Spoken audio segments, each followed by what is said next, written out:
This is week 8 of our Valentine, and this week we make the borders. And in today's video I'm going to share with you my process, and stick around to the end because I've got a little show and tell of some other quilts I've made with Quilt-as-you-go borders. So these borders are absolutely beautiful. Laura has really outdone herself with this absolutely gorgeous design. I think the quilt is looking very beautiful and ornate.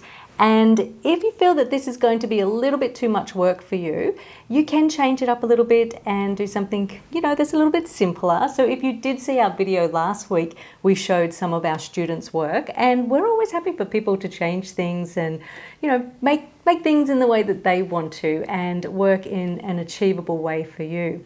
So first of all, let's get started with making our borders. So if you haven't already cut your fabric out for your border strips and you're a beginner, what you need to do is, first of all, just cut a length of fabric that is 52.5 inches long. So you should have plenty of fabric to be able to do that. Then the next thing is to open that piece of fabric out, and if there's a crease in the center, press that. And then you're going to fold your fabric so that you've got opposite selvages on both opposite edges. And then, just to make it a little bit easier to cut, fold that piece of fabric over again. So we've actually folded that twice. Now square off the selvage, and don't forget, if you are left-handed, you're just working in an opposite way to what I'm explaining now. So square off that selvage, and then we're going to measure across 8 inches. Now, some people like to just count those measurements on their cutting mat, but I like to measure because that way I know that it's going to be accurate. So I measure across 8 inches, and most times I mark that in 2 places, and then I cut a strip. So I'm going to repeat that process so that I have 4 strips. That's going to give me 4 strips that are 8 inches wide by 52.5 inches long.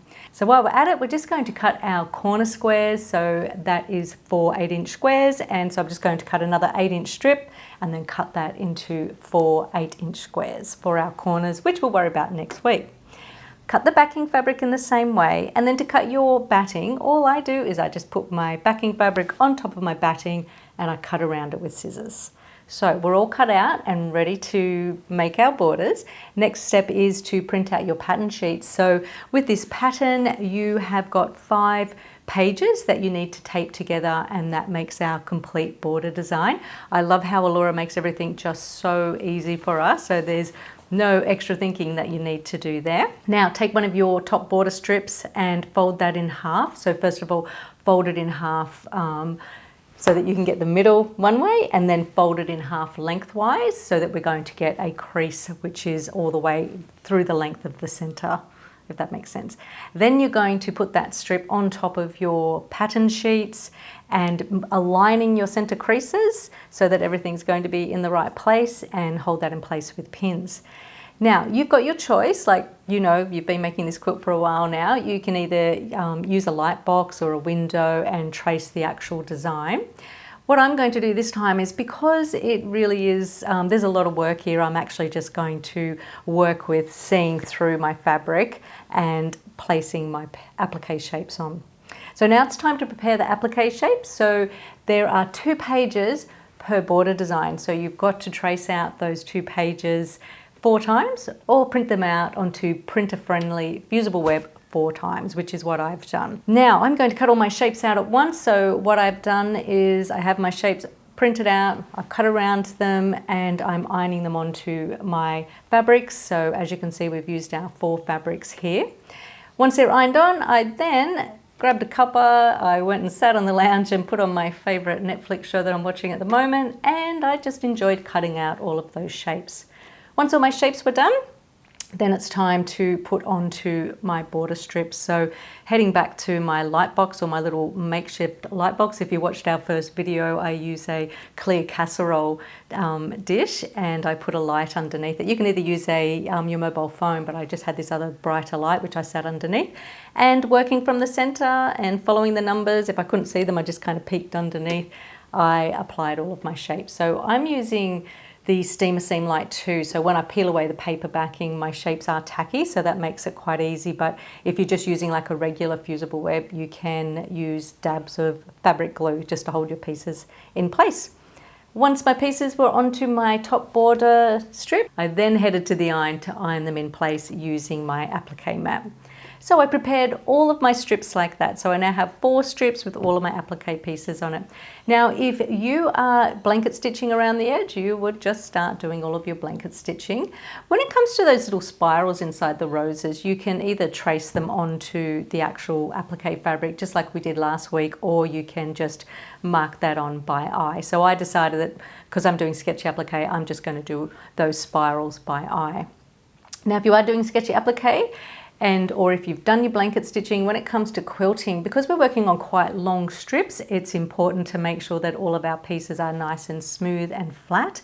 So I layered them together and I used some glue. So my Soline glue pen, I did the glue dab basting, and to make sure that it was really nice and smooth, I then ironed. So I did the top first, dabs of glue, pressed it, and then I flipped it over and I did the same thing on the other side, and then I put safety pins all the way around the edge. And then, so if you're quilting or if you're doing the sketchy applique, you can then have all of your strips prepared, ready to go, and then you can start working on them. So my process is I'm going to have them all ready to go, all basted with the pins and the glue, and when I get a chance during the week and I'm walking past my studio, I'll sit down and do half an hour of sketchy applique here and there. So I plan to get all of these border strips stitched throughout the week. Now, as I mentioned, if you do find that this design is a little bit too daunting for you, and if you are blanket stitching, there is a lot of maneuvering around. You are spinning that border strip as you go. If you're doing the sketchy applique, there's enough space on the sides to be able to hang on to that, hold the piece vertically and be able to move around as you sew. But here's my little show and tell of some other ideas. So the first quilt I'm going to show you is my Blossom quilt. I made this quilt in 2007. So this was a quilt that I would use for my workshops. So every block has got a different technique in it. And it's all then joined together using the no sashing method. And also I put these borders on the edge, and the borders are joined with the 1 to 3 method that we're going to use in this quilt. So I've used this little shape here, and for the life of me, I can't work out what the name of this, I can't remember what the name of this shape is. It's like an orange peel shape. And you could actually put those onto the side of your quilt onto the borders.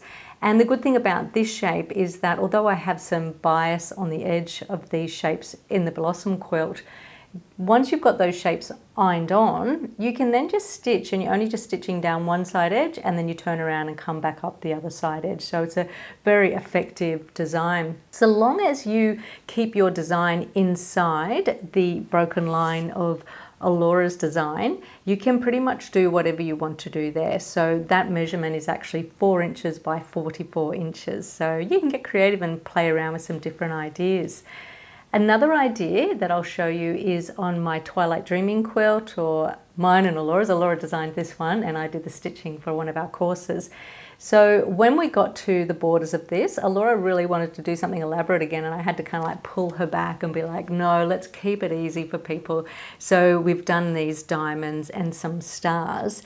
So you can actually go back and watch that video and see how we did that. But so they're just fused on, those diamonds, and when you stitch them, you can just stitch, blanket stitch or zigzag down one side and then turn around and come back up the other side. So that's another easy design to do. So this quilt is joined together with the cover strips on the front, and yeah, nice little fun quilt to make that one.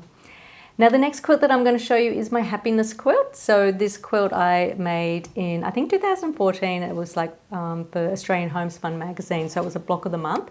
So with this quilt, beautiful applique designs, and you know, I just wanted to keep it kind of quite simple for everybody. So the border is just a beautiful print. So if you're thinking, you know what, I've done enough applique now, I just want to finish this quilt off, you know, you can head out shopping, and if you can find a really lovely floral border print that ties in with your colors, or it doesn't have to be a border print, but a lovely print, you can just cut the strips and put them on using the easy border technique. So that brings me on to my next little sample, which is our Fifi Flamingo, which we've used in our videos before. So the first video that we did with this one, we just did borders around the edge, so using the easy border technique. I'm not going to explain it now, you have to watch the video if you're wondering what it is.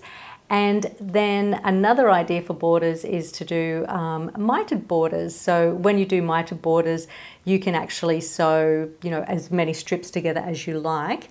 And so long as you start with them being longer, you will actually be able to do some miters. So we have another video for that. So we'll actually direct you onto that. So it's totally up to you how you want to do your borders. I'm going to finish off the video now because there's lots of sewing to do. So we really hope that you enjoy this, and in the comments let us know, do you love the floral applique border? Are you going to go for it? Are you, you know, it's time consuming, but I think that it's really going to be worth it. But it's up to you. If you feel that you want to keep it a bit simpler, let us know. Okay, thanks for watching, and we'll see you next week to do the corner squares and trimming the blocks, ready to join in part 10. Thanks everyone, bye.